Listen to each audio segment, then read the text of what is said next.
Story 1 by Nikki Print. The Haunting of Horowick Manor. It was a gloomy autumn evening when I first arrived at Horowick Manor.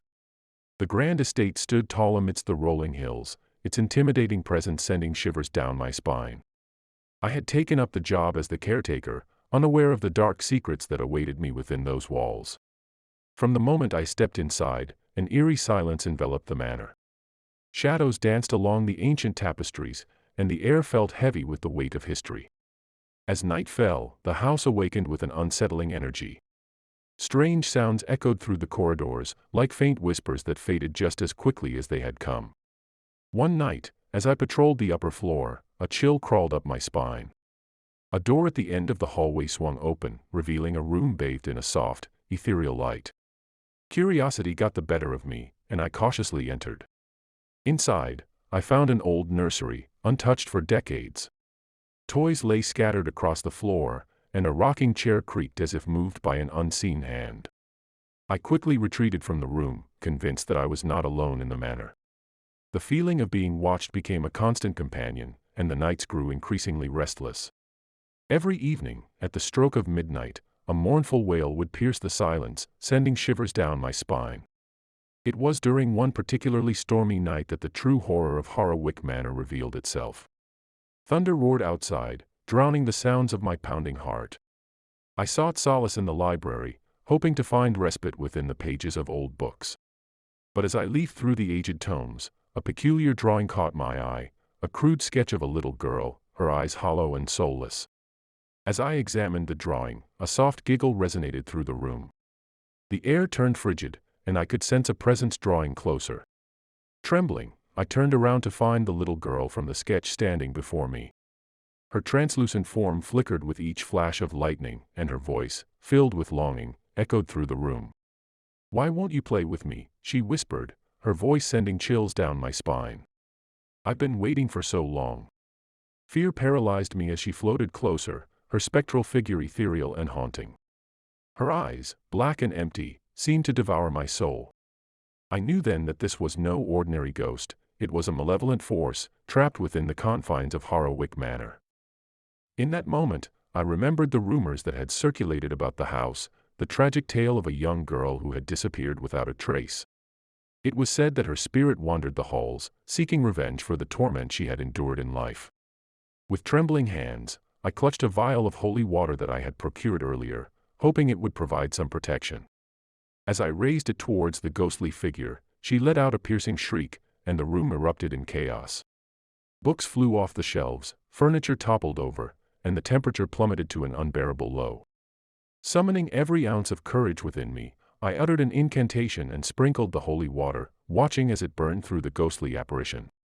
The little girl screeched in agony, her form dissipating into the ether. As the chaos subsided, a profound silence settled over Horowick Manor once more. I stayed in the manor for a few more months, but the terrors had vanished along with the ghostly girl. The atmosphere grew calm, and the house no longer whispered secrets in the night. It was as if the spirit had found peace and moved on. To this day, Horowick Manor stands as a relic of its dark past, a place where the boundary between the living and the dead becomes blurred. Some say the spirits of the departed still linger, waiting for an opportunity to draw the unwary into their spectral grasp. But I, having experienced the horrors within those walls, can attest to the truth of its haunted legacy. Story 2 by David West. It was a dark and stormy night when my friends and I decided to explore Ravenwood Manor. Situated on the outskirts of town, the old mansion had been abandoned for years, shrouded in mystery and tales of paranormal activity.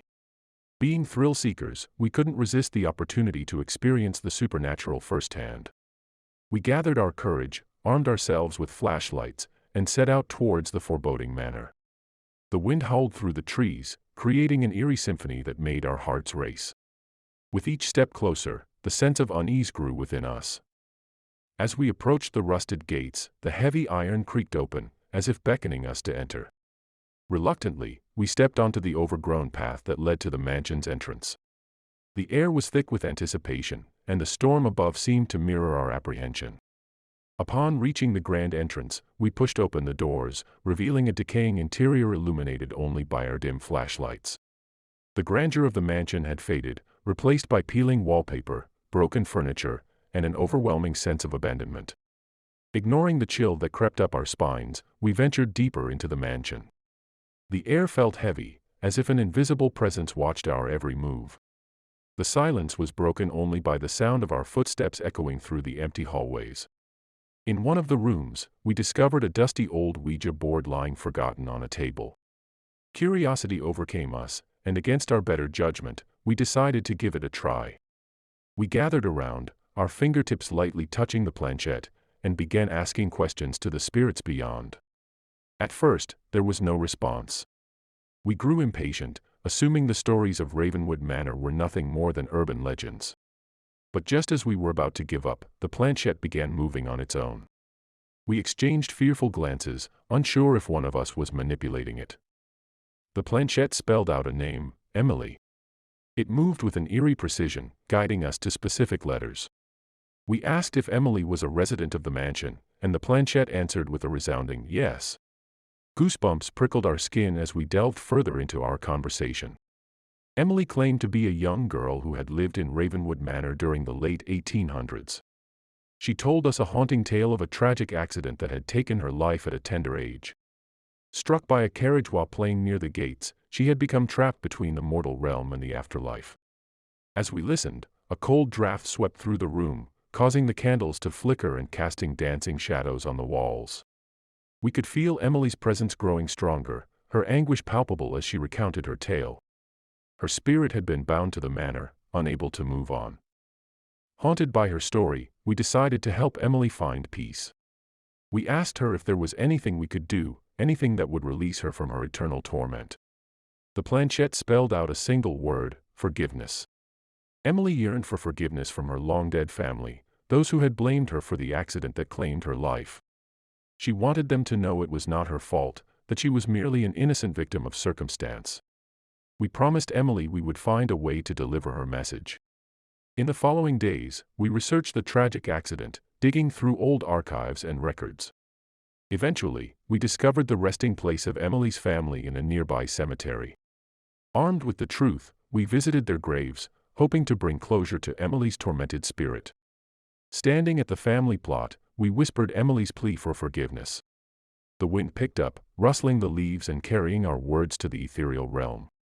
Suddenly, we felt a wave of tranquility wash over us, as if Emily's spirit had been released from its purgatory. Returning to Ravenwood Manor, we found the once eerie atmosphere had dissipated. The heavy silence was replaced by a newfound peace. We knew then that Emily's soul had finally found solace, and the mansion was free from her haunting presence. Since that night, Ravenwood Manor has remained empty, a relic of the past. The tale of Emily's tragic accident lives on, a reminder of the supernatural forces that can bind spirits to the mortal realm. As for my friends and me, the experience changed us forever, our belief in the supernatural forever solidified. Story 3 by Floyd Poole. I woke up one night to the sound of a distant whisper.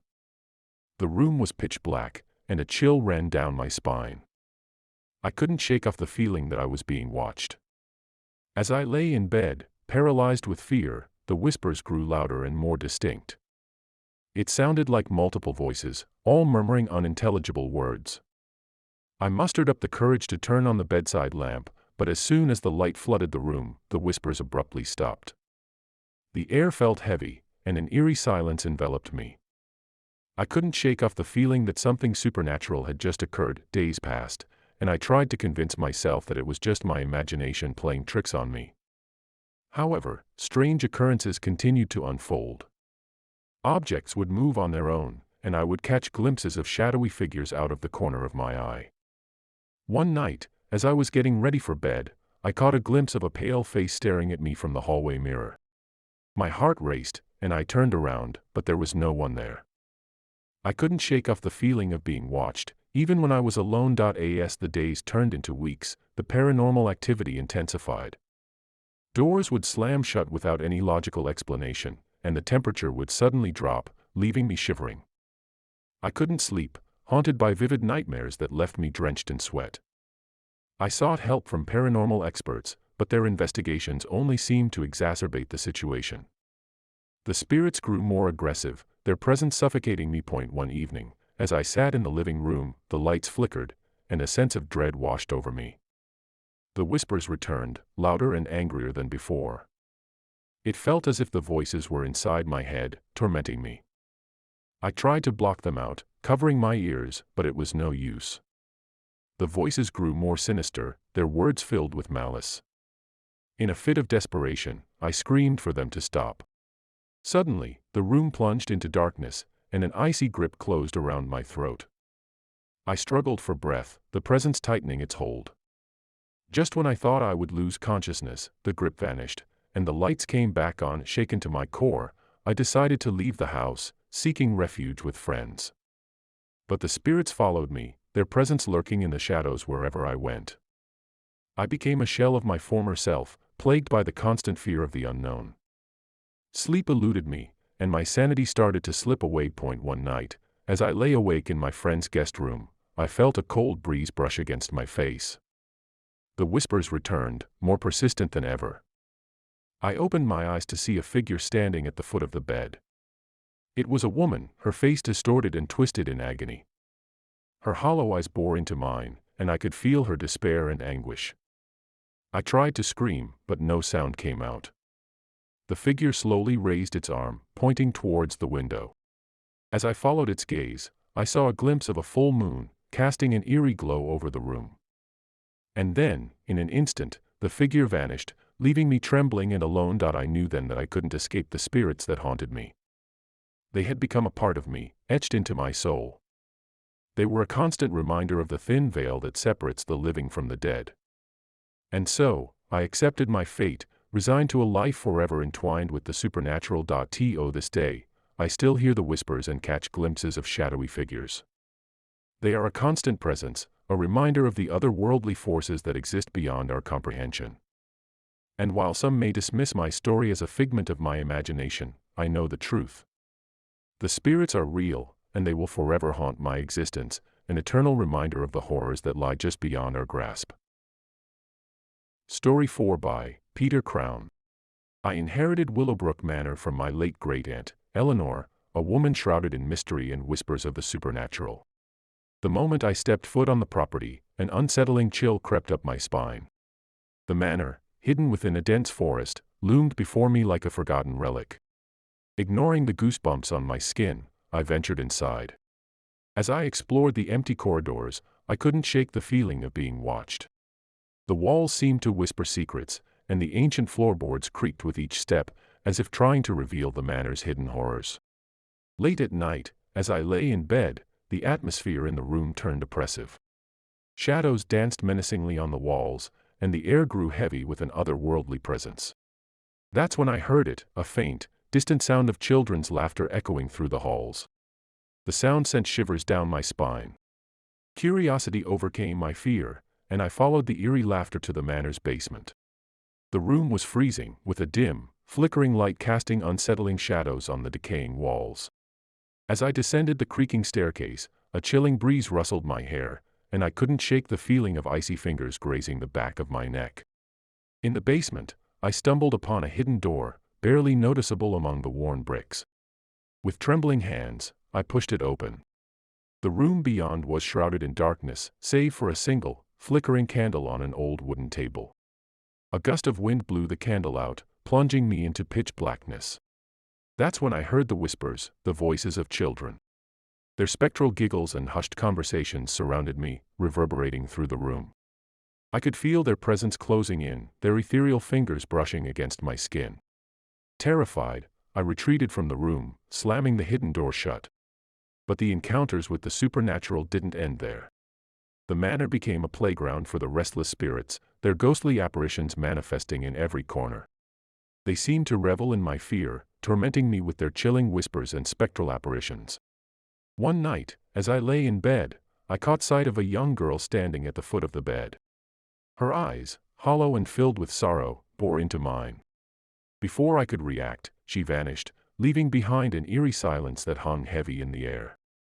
Desperate to unravel the mystery of Willowbrook Manor, I delved into my great-aunt's belongings, hoping to find some answers. Among her personal effects, I discovered an old diary, a testament to the horrors that plagued the manor for generations. According to the diary, Willowbrook Manor was built on an ancient burial ground, disturbed by the construction of the house. The spirits of the children buried beneath the manor sought revenge for the desecration of their resting place. Their innocent laughter turned into vengeful cries, their souls forever trapped within the decaying walls. Armed with this knowledge, I sought a way to put the spirits to rest. With the help of a spiritual medium, I conducted a cleansing ritual, appeasing the restless souls and providing them with the closure they desperately sought. As the ritual concluded, a sense of calm washed over Willowbrook Manor. The oppressive atmosphere lifted, and the echoes of children's laughter faded into the wind. The spirits had found peace, leaving behind an empty, but no longer haunted, manor. Though Willowbrook Manor remains a relic of its haunted past, the spirits that once tormented its inhabitants have finally found solace. And as I walked away from the manor for the last time, I couldn't help but feel a profound sense of relief, knowing that the secrets and horrors of the past would no longer plague its halls.